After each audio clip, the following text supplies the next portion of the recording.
Mary, Queen of Apostles, live a hidden life. Their abbey typically filled with angelic sounds of either song or silence. But in these past few weeks, there's been a new buzzing ballad of excitement on their country grounds.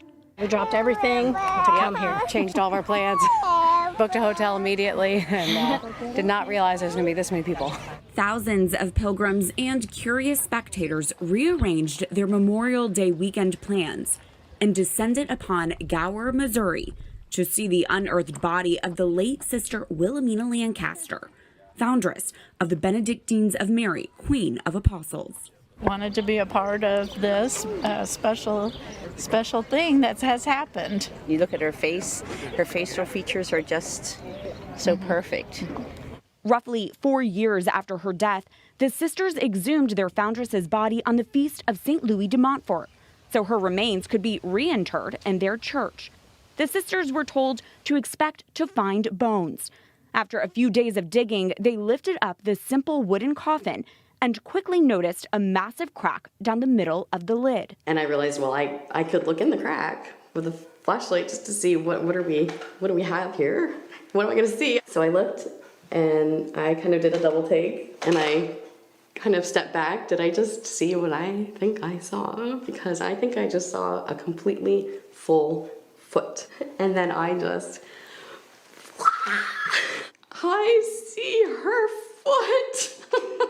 The sisters say there was a layer of mold covering Sister Wilhelmina's body. It took about 2 weeks for them to gently and precisely clean. And when they did, what was hidden was now obvious. Sister Wilhelmina's body was remarkably preserved, including her habit. I mean, of course they were marveling at the body. I mean, we had a coroner here and physicians and yeah. But then it kind of got to the habit and they were just dumbfounded. This is not possible. 4 years in a wet coffin, broken in with all the dirt, all the bacteria, all the mildew, all the mold, completely intact, every thread. Word began to spread about the Missouri nun who was not embalmed, but appeared to be incorrupt. The people poured in.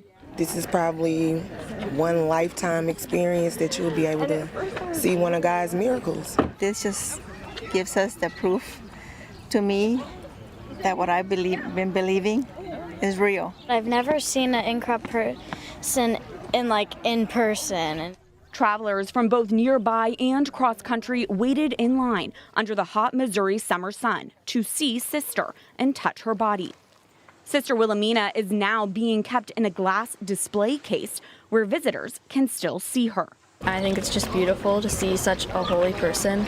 Now that Sister Wilhelmina's body has been placed in a glass case here in the Abbey, visiting pilgrims are invited to take up to a teaspoon of dirt from her original gravesite. Bishop James Johnston of Kansas City St. Joseph issued a statement that no official church process has been initiated to determine if Sister Wilhelmina is a saint or worthy of veneration. He said it's understandable if people are driven by faith to see her mortal remains in remarkable condition, but cautioned that, quote, visitors should not touch or venerate her body or treat them as relics. The case of Sister Wilhelmina is fascinating. Michael O'Neill, known as the Miracle Hunter, is host of EWTN's They Might Be Saints and author of Science and the Miraculous, How the Church Investigates the Supernatural. This is a very rare case of a near perfectly preserved corpse. O'Neill says there have been fewer than 200 cases of incorruptibility in the church. Incorruptibility is not an official sign taken by the church as a miracle for sainthood, but is a sign of God's grace shown upon a person. It will never lead to a person's sainthood in a formal way, such as a miracle is used, but it can go in the sainthood file, you might say. Mary Elizabeth Lancaster was born on Palm Sunday, 1924. She had a pious childhood and, according to her biography, had multiple mystical experiences as a little girl. She joined the Oblate Sisters of Providence in Baltimore as a young woman, taking on the name Wilhelmina when she made her vows. At 70 years old, Sister Wilhelmina founded the Benedictines of Mary, Queen of Apostles, in 1995, a constitutionally enclosed order with limited contact with guests and the outside world. The order is centered around St. Benedict's Ora et Labora, or prayer and work, and is best known for its chart-topping Gregorian chant albums. At the age of 95, after having lived 75 years under religious vows, Sister Wilhelmina died on the Vigil of the Ascension 2019. And now her hidden body and her hidden life is being shared with the world. The first word that comes to my mind is lovable. Oh, yes. Just lovable. In their first television news interview since Sister Wilhelmina's body was exhumed, Mother Abbess Cecilia Snell, the community's first abbess, and Sister Scholastica Radel tell us about their foundress, whom they knew for about the last 20 years of her life. You know, you can think of a holy person as, you know, they just keep their hands folded and they say their prayers and they don't, you know, they never step out of line, so to speak. But boy, she had spunk, she had character. The sisters say their foundress was also a master of poetry. The religious community published a biography of her, titling it God's Will. It was a theme of her life and the title of a beloved poem Sister Wilhelmina wrote and would frequently recite around the abbey to the rhythm of her cane hitting the ground. The sisters delivered it in their best Sister Wilhelmina impression. God's will, God's will, God's will be done. Praise be the Father, praise be the Son, praise be divine love, Lord Holy Ghost, praise be in union with the heavenly host. A descendant of slaves, it's believed Sister Wilhelmina could be the first African American to be found incorrupt.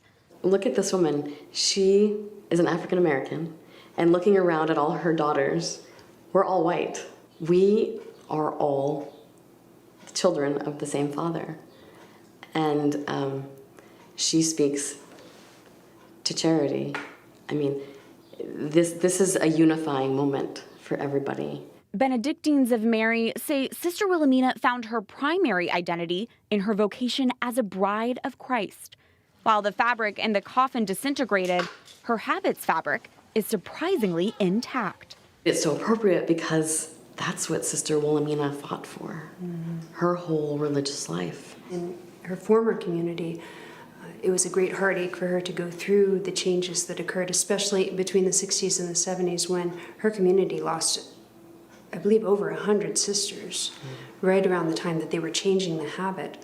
And she saw this as kind of a catalyst, that the habit was signifying the spousal relationship with Christ, and that once you took that away or even compromised it, you were compromising life as a whole. She did die in her habit, and we said that's so appropriate because she would have died for the habit. While at this point we have more questions than answers, might Sister Wilhelmina be declared incorrupt? Might her life be considered saintly in the future? The Benedictine Sisters of Mary have one hope that fuels their faith, that what is now seen points us to the unseen. I pray that every soul who comes here, or even isn't able to come, coming in spirit, will take away a spark of great hope. Reporting from Gower, Missouri, Catherine Hadro, EWTN News in depth.